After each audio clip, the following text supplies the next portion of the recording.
Welcome to today's American Dental Education Association webcast titled Leaning In, a New Era of Women Leaders. Today we are fortunate to have two leaders in academic dentistry whose careers and professional activities have included clinical practice, dental education, health services, and dental public education.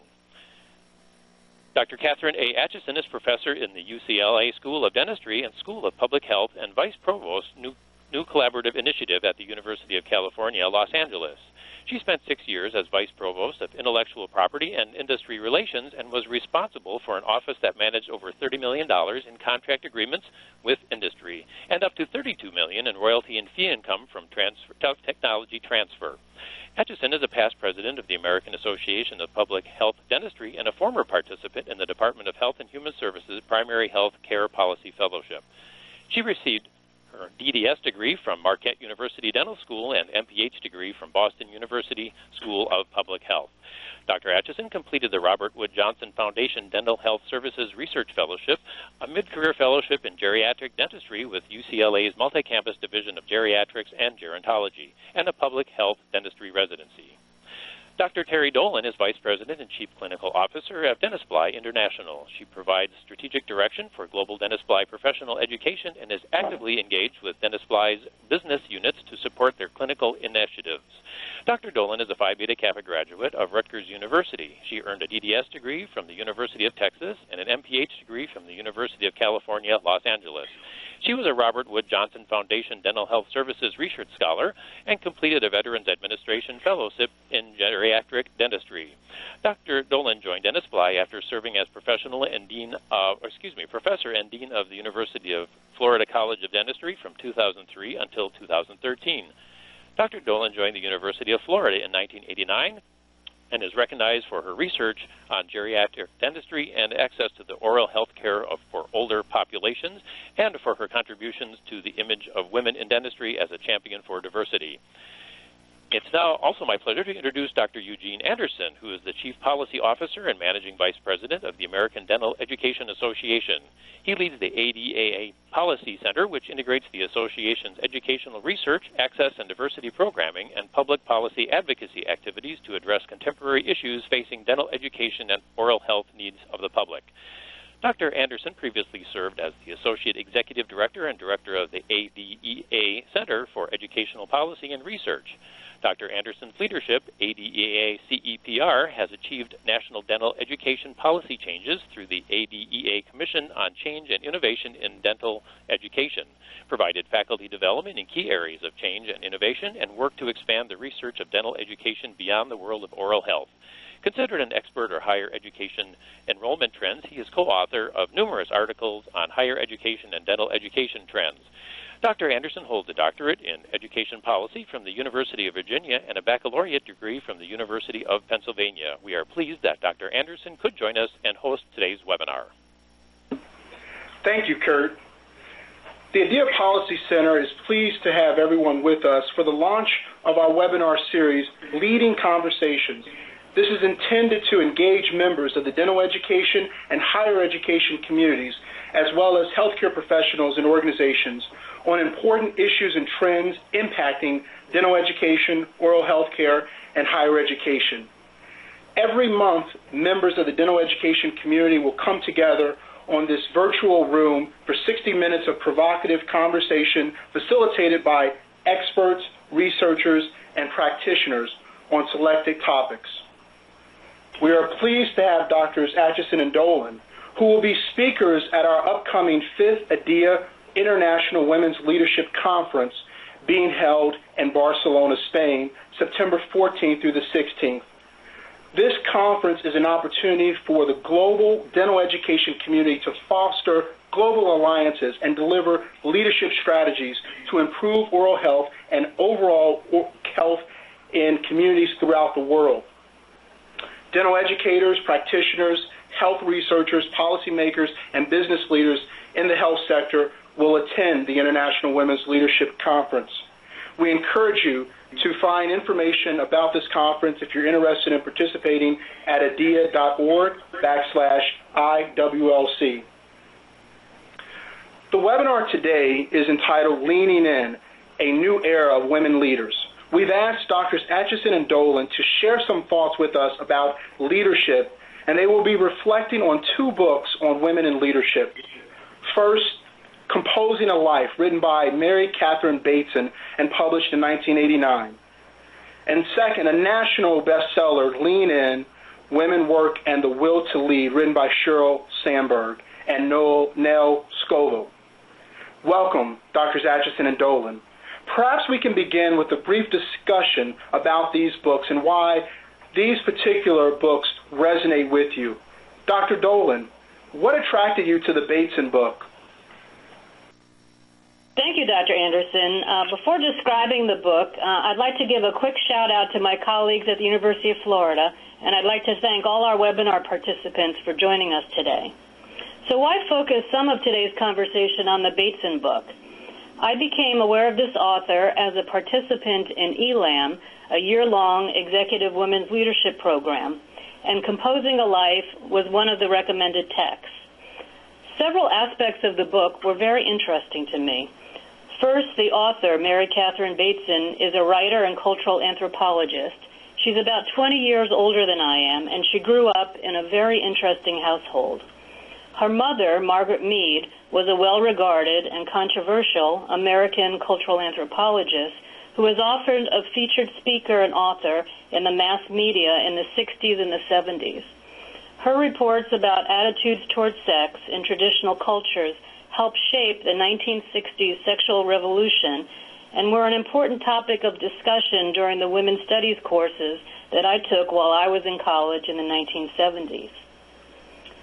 As a mother of a 19-year-old daughter, I often wondered how my career choices and leadership roles might influence my daughter's personal and career choices.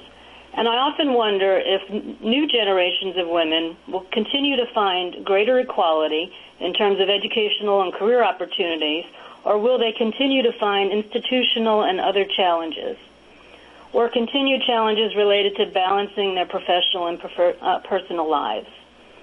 Bateson used the lives of 5 women as her framework, and she uses several analogies that resonate with me, such as describing life as an improvisational art form. For example, the book opens as follows, and this is a quote: "This is a study of 5 artists engaged in the active creation that engages us all, the composition of our lives. Each of us has worked by improvisation, discovering the shape of our creation along the way, rather than pursuing a vision already defined. Many of us mistakenly believe that we can set a 5, 10, or 15-year vision for our lives that follow a predetermined linear path to leadership positions and success. But my personal experience and that of the women featured in this book illustrate that life is really more of an improvisation, or a beautiful patchwork quilt of experiences, or a symphony with sometimes unique and complementary movements." The book explores important topics that we'll briefly touch on as part of today's webinar, and it's difficult to select only one quotation from the book, but one that spoke to me is included on this slide. "Our lives not only take new directions, they are subject to repeated redirections, partly because of the extension of our years of health and productivity. Many of the most basic concepts we use to construct a sense of self or the design of life have changed their meanings: work, home, love, and commitment. And as you know, I've recently redirected my career from academics to industry, so that quotation has great meaning for me personally." Thank you. Dr. Atchison, as you know, the book Lean In received a lot of media attention, instantly becoming a bestseller and sparking considerable controversy and debate about issues related to women in leadership. One could argue that Sandberg's generation of women should have benefited from the feminist efforts of women such as Margaret Mead and Mary Kathryn Bateson. But Sandberg questions women's willingness to lean in and pursue leadership opportunities. Could you please tell our audience why you would recommend this book? Thanks, Eugene, and welcome to friends and colleagues. Thank you for joining us. While Terry wondered how her daughter's career might be impacted by what Terry herself has done, I personally own Lean In, Women Work and the Will to Lead, because my daughter sent it to me. My daughter is 27 years old, 4 years into her career, and is considering her graduate school opportunities, which is a large part of one's career planning. She thought she and I should discuss the book, and we have. Lean In was written by Sheryl Sandberg, the Chief Operating Officer for Facebook. Sheryl describes her passion in writing this book is to start a conversation in companies, schools, everywhere on how to encourage women to take charge of their life and lean in to put forth their views and to take their rightful place at the table so that ultimately, as she put it, 50% of the countries and companies will be led by women and 50% of the homes will be led by men. Sandberg describes the book as not a memoir, not a self-help book, and not a book on career management. The resulting book is an interesting combination of Sheryl's personal perspectives on life and careers and research about women in the workplace. She touches on topics that are common, such as success and likability, and less common, such as her perception that women sometimes act in a self-defeating manner by choosing to not speak up, not accept tough assignments, and basically not choose to sit at the table with men. My daughter and I have had conversations that somehow included either perceptions or data from Lean In, and I recommend it for men and women. Thank you, Dr. Atchison.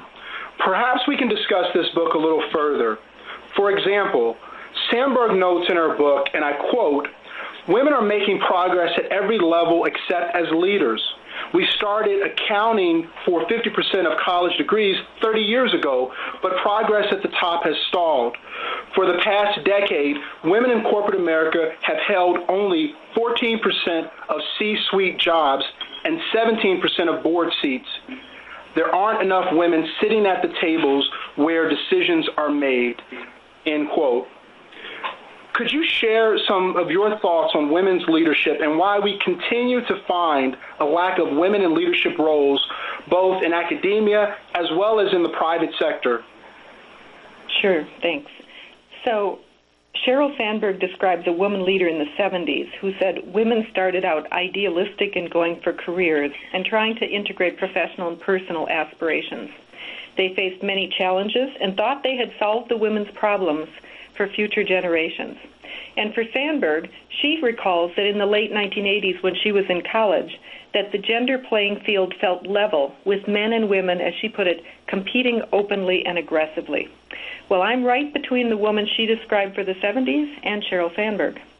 Our generation of women didn't agree that the problems were solved and have stepped with more deliberation and questioning about careers and what works. Indeed, some women seem to think they can't have it all. I know from personal experience that UCLA had few women on the faculty when I came in 1984. I became the second tenure-track woman in the dental school around 1989 and the first to reach full professor in 1997. So there were few role models or mentors on career paths at that top-tier research university. But I think the problem was broader. Sandberg's experience at a small Ivy League college was unique. In my experience at a large public university, young women of the 70s entered careers in general, not just dentistry, with few role models and little career counseling. Within my family, neither of my grandmothers had more than a high school education. One was married at 16 and didn't complete high school. My mother left college after 2 years to get married, so there wasn't someone within the family with experience who could guide me on careers or college options. I was the first woman in my direct family or any of my female cousins to attend and complete graduate school.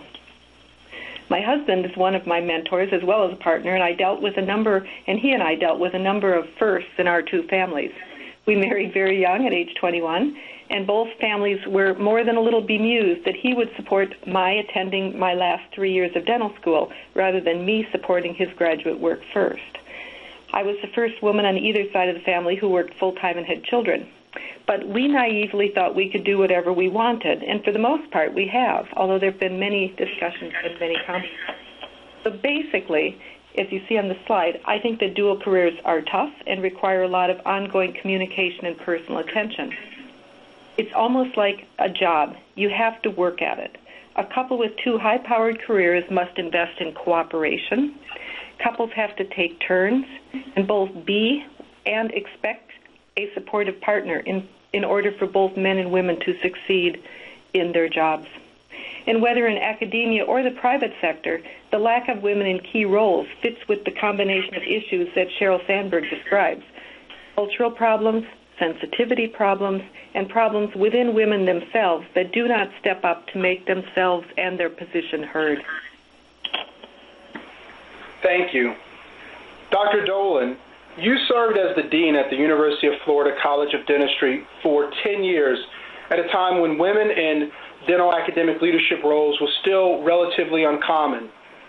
In fact, when we look at recent trends regarding women in leadership positions in academic dentistry in the United States, currently 13 of the 65 U.S. dental schools are led by women. That's 20%, but have been appointed just in the past 18 months. Could you share some of your personal and professional experiences and your thoughts on why we continue to find a lack of women in leadership roles in both academia and the private sector? Sure, of course. As you see in this slide, women are enrolling in dental school at much higher rates than when Kathy and I were dental students. And today, almost half of students enrolled in dental school are women. So this is remarkable progress. I'm very proud of the fact that dental education has seen great progress in the advancement of women into top leadership positions within dental schools, but we still have a long way to go to achieve parity by gender and race in both professional opportunities and in compensation. As Jeed mentioned, today 20% of U.S. dental school deans are women, and about 25% of department chairs are women. Dental education has seen great progress in the advancement of women into these top and important leadership positions in dental school. In addition, some women have gone on to assume other prominent leadership roles beyond dental schools. So I'll mention Dr. Martha Summerman, a former dean at the University of Washington and now the director of NIH's NIDCR, and others like Kathy, who've been promoted to positions on their own campuses in higher education leadership. But women remain underrepresented in leadership positions at all sectors of higher education and in industry. And so why is that important? There's no doubt in my mind that when leadership teams are inclusive and represent diverse opinions from men, women, and individuals from varied backgrounds and cultures, better decisions are made. And it's unfortunate when important decisions are made without women's voices at the table. Like Kathy, there were not many senior women mentors at the University of Florida when I joined the faculty in 1989, but I was fortunate to have worked with some women leaders who greatly influenced my career path or provided encouragement in my career development. A notable example of that is Dr. Jean Singford, who was a member of the National Advisory Committee of the Robert Wood Johnson Scholars Program that Kathy and I had the opportunity to participate in. And just knowing that an African-American woman was serving at that time as the dean of Howard University was a great inspiration to me. So why are women underrepresented in leadership positions? Sandberg and others have noted that women continue to face both institutional barriers, but in addition, sometimes face barriers within ourselves, sometimes the result of our socialization. Like Kathy, I was the first person in my extended family to graduate from college. My mother immigrated from Austria shortly after World War II, and she was not able to complete her high school education because she needed to help support her family. It's hard to know how much of my success could be attributed to my own hard work, good luck, the encouragement of many male and female mentors over the years, the great support from my husband and family, or the willingness to lean in and take chances when opportunities presented themselves, and sometimes the courage to do that. If we fail to lean in, we'll not have the opportunity to build our own skill sets. We gain valuable experience by doing things such as directing courses, chairing search committees or faculty committees, and taking on leadership roles in professional organizations. In addition to skill building, these roles provide greater visibility to others in leadership positions, add value to your organizations, and increase the likelihood of your career advancement. So in that sense, I completely agree that if you don't lean in, there's a good chance that you'll miss advancement opportunities or not be in the position to showcase your talents. And I consider both as very important and necessary for your own career advancement. Thank you, Dr. Dolan. Let me point out for our viewing audience that each participant has the flexibility to make the slide full screen. There's a button in the upper left corner if you'd like to enlarge the slides. Along with the lack of women in leadership positions comes the persistent gender wage gap in the United States. In fact, a recent Fortune magazine article about the millennial generation highlights this challenge. Could you comment on this finding? Eugene, yes, I think that the wage gap is a large problem as it causes great dissatisfaction. There were over 76 million baby boomers born in the U.S. between 1946 to 64, 46 million Gen Xers, and 80 million millennials, 1977 to 98. An interview on NPR talked last week about this transition in leadership, as they called it, as the baby boomers retire and the millennials take over. So there's going to be many changes that will affect all of us. A recent Fortune article about the millennials shows that career planning is critical if you want to maximize your salary. Pay evaluation by discipline represents a large component of the income gender gap between women and men, although the gender gap appears to start very early. Starting at the bottom of the chart, this is only 4 years out of school. Men on average make $51,000 compared to $42,000 for women. However, the chosen discipline also matters. Men in engineering were making $68,000 while their female counterparts were $65,000. So this is a smaller gap. And the disparity for social sciences was huge, about $12,000 a year. Men make $47,300 and women make $35,000.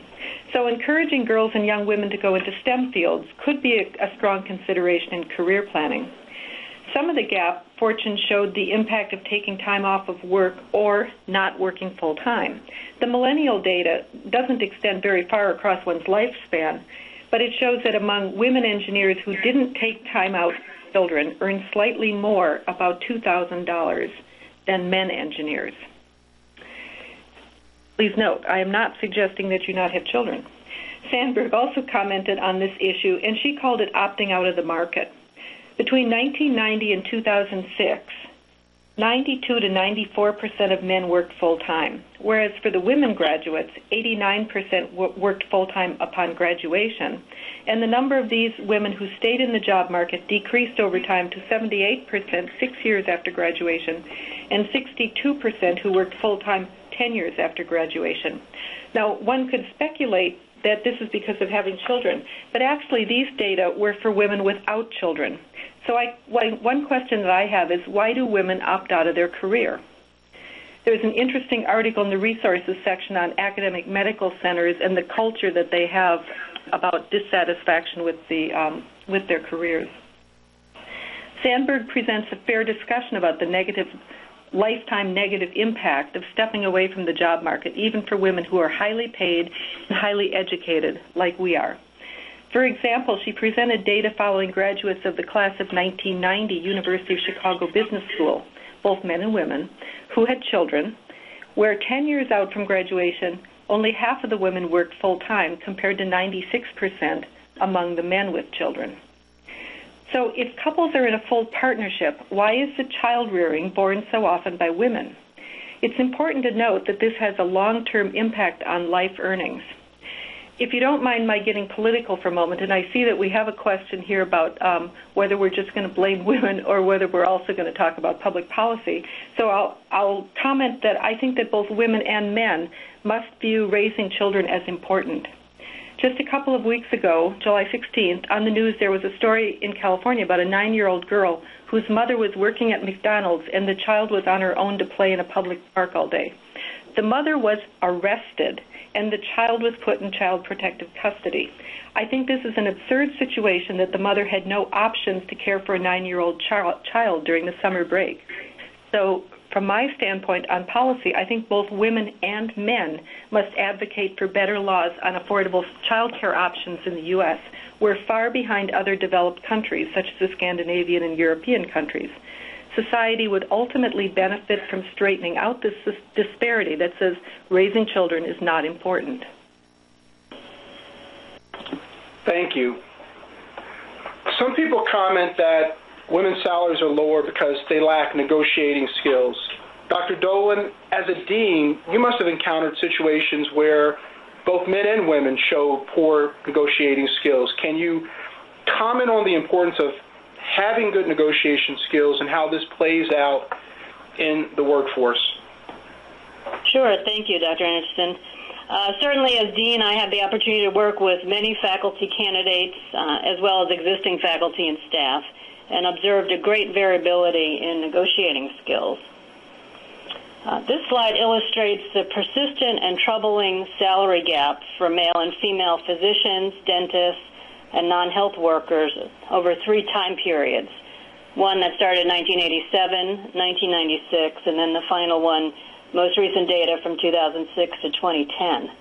The gender wage gap is increasing in both medicine and dentistry. And male dentist salaries are trending up, while female dentist salaries are flat or slightly down. Some of the salary differential can be explained by differences in hours worked per week, or differences in specialty choice or practice setting, or the fact that many of the women are younger on average than their male counterparts. But at the same time, these differences are consistent and persistent. So effective negotiating skills are critical, particularly for younger dentists who might be pursuing employed positions. So I can share a personal failure to demonstrate how true this can be, even for an experienced, more senior faculty like myself. Several years ago, I received an email from ADEA announcing a new dean appointment, and the announcement had included a link to the news story. Because the appointment was made at a public institution, the dean's salary was included in the story. I read it, and I was shocked to learn that the newly appointed dean's starting salary, not including benefits, was $75,000 greater than mine, and I had 6 years of experience as dean at the time. So then I did some quick internet research, and wouldn't you know, I was being paid significantly less than my colleagues at similar public dental schools. So needless to say, I was pretty motivated, somewhat upset, and I put together a written justification for a significant salary adjustment. I scheduled an appointment to meet with my vice president, and fortunately, actually in a rather short amount of time, my boss agreed with my justification and adjusted my salary. I don't tell you that story because, it's that easy, but I think there's a lot to be learned from that experience. Like many women, I was busy doing my work and didn't pay enough attention to my salary compression, and I didn't ask for anything. But the truth is I'm not alone. A recent study summarized in this slide from the Harvard Business Review demonstrates that women are much less likely than men to ask for salary adjustments. For example, when almost 300 men and women were interviewed and asked, when was your most recent negotiation, women answered 4 weeks ago and men answered 2 weeks ago. And a similar trend is seen for the next most recent negotiation and when asked, when do you expect to negotiate next? So, what is the best way to get something? Well, first of all, you have to ask. And how can you enhance your chances for success? I would say that you need to know what you want and know what you're worth. I should have paid more attention to my salary and to the marketplace. I should have been more knowledgeable about dean salaries at peer institutions and not waited so long to renegotiate my salary based on market data. And if you're worried about spoiling your relationship with your chair, your dean, or prospective employer, it's important to remind yourself that negotiation is just part of doing business, and too many people personalize it. And I'd also add that, as a final comment, for those of you listening who might already be in leadership positions, you should consider maybe doing periodic salary reviews or benchmarking as a proactive management strategy that should pay off in the long run in terms of helping you retain your best employees. In the context of this webinar, we can't go into much greater detail about negotiating skills, but as Kathy mentioned, we provided a resource guide, and at the bottom of the list, called Other Resources, there's an excellent YouTube video about how to negotiate your job offer, and I particularly recommend that for people who are pursuing positions earlier in their career. So I encourage you to watch that video. Thank you. Dr. Atchison, in thinking about opening one's mind to consider careers beyond dentistry, what advice would you have for women more junior in their careers in this regard? Well, both Terry and I approached our careers by responding to offers from our schools to get leadership training so that we would be ready when an opportunity came to step into the leadership position. I think that it's major responsibility for universities and for industry to think about succession planning, to think about leadership training, etc. And people have to be receptive when they receive that offer. It's going to be inconvenient. You're going to have to travel usually, but it's important. Terry and I met while participating in the Robert Wood Johnson Dental Health Services research program, where the selected scholars were paired with a mentor. This was my first experience with a mentor, and he was not a dentist. We were all paired with mentors from other health fields to broaden our experience. And in the resources, we've included the ADEA President's Commission on Mentoring, which gives some, I think, useful information, not only in the benefits of having a mentor, but also the benefits to be a mentor. So I'd suggest that for you. Then about 20 years later, we each did the ELAM program, which includes women from medicine, public health, dentistry, and biomedical research. And during both of these programs, a combination of topics were provided to encourage the participants to look at organizational perspectives in finance, emerging issues in leadership, academic health administration, and personal and professional development. Another important comment, careers have changed greatly in the past 20 years. So when you ask about careers beyond dentistry, I think it's important for women to be open to new responsibilities and be responsive to the needs of the organization. There's only one dean position per school, but there are many other leadership opportunities. Moving up may require one to be receptive to trying a position that may not have been something that you anticipated. In my case, the executive vice chancellor for UCLA asked if I would consider taking on the responsibility for the campus's Office of Intellectual Property and Industry Relations. That's very different from public health dentistry. But it gave me strong planning, budgeting, and industry experience, which I've actually found very interesting and useful. One must continue to grow. You have to be open-minded, and you have to lean in when the opportunity presents itself. In fact, this opportunity has opened other doors for me to see and participate with working with developed and developing countries on workforce development and how different countries approach the creation of innovation. When I was 19, my decision was to be a practicing dentist in Wisconsin. I achieved that and was ready to move on within 2 years of graduating from dental school. That's when I started to think through what I really wanted to do with my career. So I think everybody could approach this with a bit more strategic planning for their careers as they're really planning to move ahead. Dory Clark, in a Harvard Business Review article, suggests that a political campaign is a good metaphor or model for someone planning a career because the politician has a clear, definite goal, a set time to accomplish it, and the politician has to think through the way to get there. Often, I think that women are less active or strategic in planning their career than they do a diet or an exercise program. Clark's tenets from the political campaign model are to set clear goals, reach out to your supporters, build exercise and influence, and then execute relentlessly to achieve your ambition. I agree with Mary Bateson, the daughter of renowned Margaret Mead, and certainly a role model in that family, that one's life is a many-patched crazy quilt, perhaps even an experimental one, not a carefully followed pattern from before. You need to remain fluid. You need to frequently reassess the job situation for both of the parties in the relationship. Today we've covered general topics on career development and planning. We'll talk more about non-traditional careers next time in Barcelona.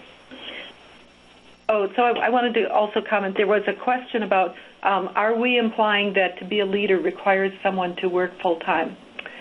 And the opinion is that it doesn't.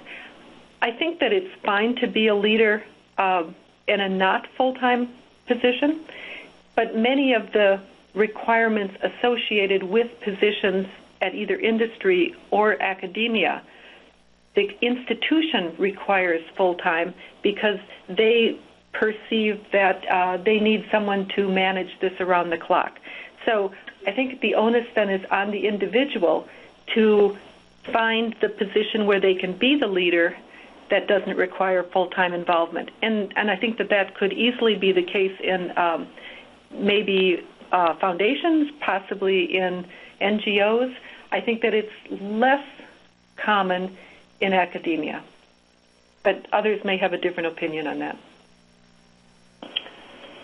And I'll add a few comments before we open this up for further questions and answers. One, I can comment on a question from Monica Ninad about explaining the fact that why aren't men outraged by salary discrepancies? And I think that's an interesting question. It certainly reduced salaries affects them as well. And I think it's time to get them enraged and involved, and I think that's part of the recommendation in Lean In, too, with talking about partnerships, true partnerships, where men support women, women support men, we collectively support our families, and I agree that it does affect both men and women, and so get them enraged. Go for it. So let me just finish my formal comments by saying that, like Kathy, I had the opportunity to participate in several excellent leadership development programs, and they were very beneficial in many ways for personal soul-searching, reflection, as well as for developing my skill set and leadership skills. We've already mentioned that several years into my deanship, I had the opportunity to participate in the ELAM program. But one of the strengths of this program was that it enrolled talented women from medicine, dentistry, and public health, and allowed for a very active exchange of information and perspectives across these disciplines. And this experience helped me realize that leadership skills transcend a particular discipline or profession and can be applied in a variety of settings. And it helped me get over some personal feelings I might have had, that my training left me just a dentist, and helped me realize I could be successful in other roles, including roles in higher education or by staying within the dental profession and considering a position in industry. Ultimately, I decided to transition my career, retire from academics, and pursue a position at DENTSPLY. And as I celebrate my first anniversary with the company, I remain very excited about having the opportunity to shape the profession of dentistry from a different vantage point from within dental industry. Thank you, Dr. Dolan. We now are going to open it up to our audience to ask questions. But I want to reflect on a question we received already and was commented on, and that's the fact that the gender wage gap affects men as well, and should men be outraged, and what can men do? Kind of to kick off our Q&A period. The person who wrote this in certainly is correct. It does affect men as well. And there are things that on a personal level and professional level that men should and can do. I know as a husband, my wife and I as a couple discuss all job opportunities and offers, and we help one another to think through a particular offer and how we might respond and negotiate through that process. So it is beneficial both for men and women to have these discussions, certainly important decisions that couples have to make. So related to that, Dr. Dolan and Atchison, what can men at U.S. dental schools do to support the advancement of women as leaders? Well, I think the first thing that started, this is Kathy, a number of years ago now, they changed the tenure requirements to give time credit for men or women who had personal responsibility for a dependent, child, elderly person. And so that was sort of the first breaking of the rigid clock that so abuses the biological clock of the woman. And so I think that this was a first policy stance within academia that required both men and women to approve. So I would give some credit to that as something that was helpful to, or I've seen it be helpful for many young women. My children were already well in place before that took place, but I've seen it be helpful for other people. Well, and I'll add a comment, and it's related to a question that's also asked about if you could focus on one thing to change in the workplace to make a more family-friendly environment, what would you do? So there's lots of things we can think about. One, I'm a big advocate, if the work allows, to have flexible schedules, and this is particularly for women in academic positions, and to focus on what's accomplished rather than punching your clock and being in a particular location at any one time. Having said that, obviously for people who have clinical responsibilities, that probably wouldn't work very well. So my answer really depends on what your work assignment is and what's feasible within that work assignment. But in addition to having flexible schedules and taking advantage of extended tenure clocks and parental leave, et cetera, is creating a culture of mutual respect among both men and women, and being supportive of the appropriate need to be flexible in scheduling some activities, so that it's a supportive environment and recognizing the importance and value of having that flexibility. So I'll just add to that. Probably most of you heard the flap about the woman who was CEO for Yahoo, who took away remote working after she had used it herself. And I think that, yes, the clinical environment is one place where it's difficult to have flexible schedules and working remotely, but given the use of technology now, many jobs can really be accomplished having at least some portion of the time available for people to work remotely, and I think that should be something that men and women should push for in the environment. In LA, we value it just to stay off the road, so it's a good opportunity. So we have a new question. There are multiple responsibilities in academia, teaching, research, and service. How do these roles differ in their gender distribution? And does this differential gender distributions impact ultimate successful career development? Absolutely. So I know that this has been a problem in not only within schools, but even written up in the literature that women tend to, as Mary Bateson say, lead from a service component. And you'll find a chapter in the book on that. And I think it's true that women tend to be more involved in committee work and service, and often one of the best things that you can do to a colleague is tell them, you're doing too much service, you need to focus on the things which will get you promoted, which is your teaching and your research. And so I think that the person has to be strategic in what they select to do within the organization and make sure that they're putting enough emphasis on what they need to be reviewed on, even if it isn't their first joy. Carrie? I absolutely agree. We're always balancing opportunities responsibilities, personal and professional. And there's no one right formula to achieve success. And I think it is a juggling act. And of course, in terms of work distribution, I think women should do their soul searching, women and men, and focus if when possible, their work responsibilities on things that they're really passionate about. And I think that generally leads to success as well.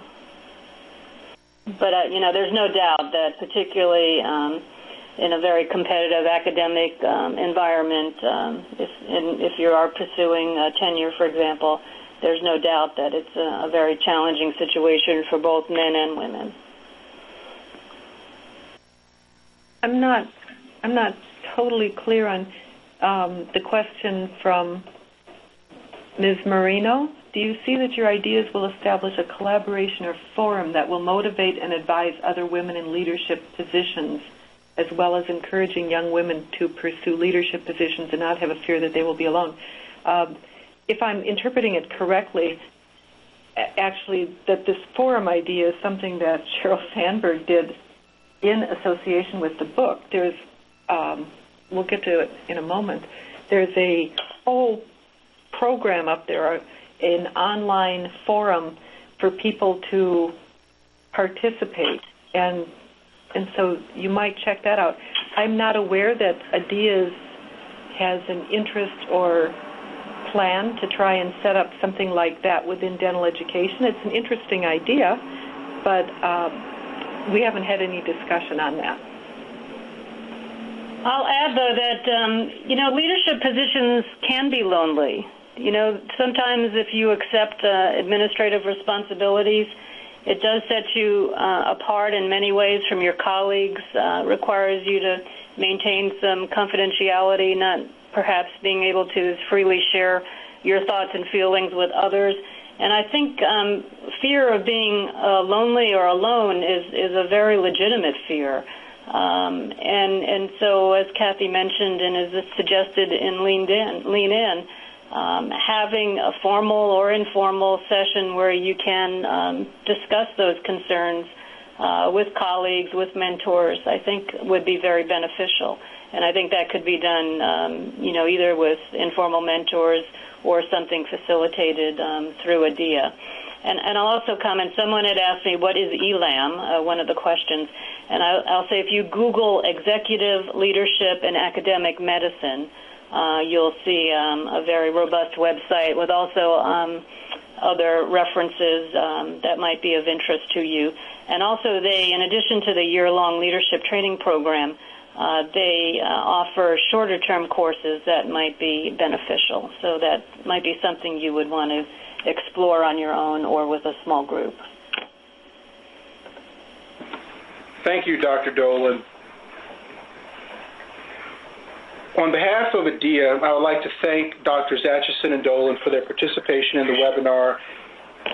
And before I invite them to share brief closing thoughts, I want to say that in the resources and additional information, we will provide information about various leadership programs.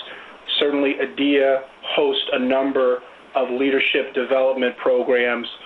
I've seen a few questions of folks wanting to know more about what leadership development programs are out there, and we have a plethora of opportunities here at ADEA and also have other programs that we would highly recommend. So please share your closing thoughts. Dr. Atchison first and then Dr. Dolan. Okay. I also want to respond to a question out here. So I'm going to borrow once more from Sheryl because she says, I've written this book to encourage women to dream big, forge a path through the obstacles, and achieve their full potential. I'm hoping each woman will set her own goals and reach for them with gusto. As we start using the talents of our entire population, our institutions will be more productive, our homes will be happier. And I've found a lot of personal excitement and fulfillment in my career, and I hope that all young women, all women and men, dream big, forge a path through obstacles, and there are many, and achieve their full potential. And I thank you for participating. I was reminded that IADR has a Women in Science network, and I was going to share one experience that a woman from the medical center at UCLA who was in ELAM did that has been successful at UCLA, and that's to put in place a mentoring program for women in the Academic Health Center as her project and her responsibility when she came back. And it's given women who want to have a person who could be a mentor and really just talk about career advancement with other women who have done this. So I think that's useful. And the university also put in place a secure mentoring program out of the Office of the Vice Chancellor for Academic Personnel. And there they pair up a mentor from another school with a woman who is in the not yet at tenure. And you have someone who you work with for 2 to 4 years to advise them on their career path.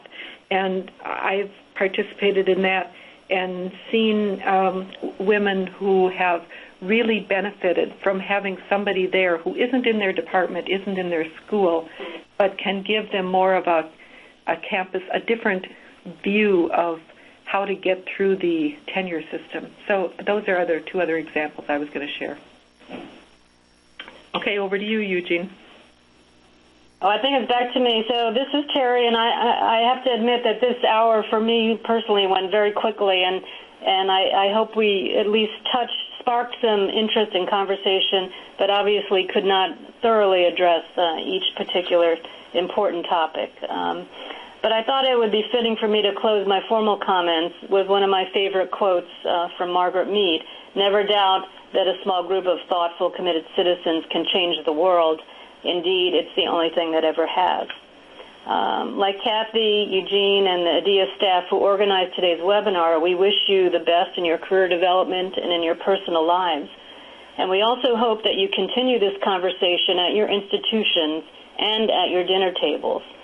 Please take advantage of the resource list provided as part of this webinar, which includes, of course, you would expect, a Lean In Facebook site, and resources included in leanin.org. And finally, we hope to see you all at the International Women's Leadership Conference in Barcelona this fall, and wish you have a great afternoon. Thank you. Thank you, Dr. Dolan.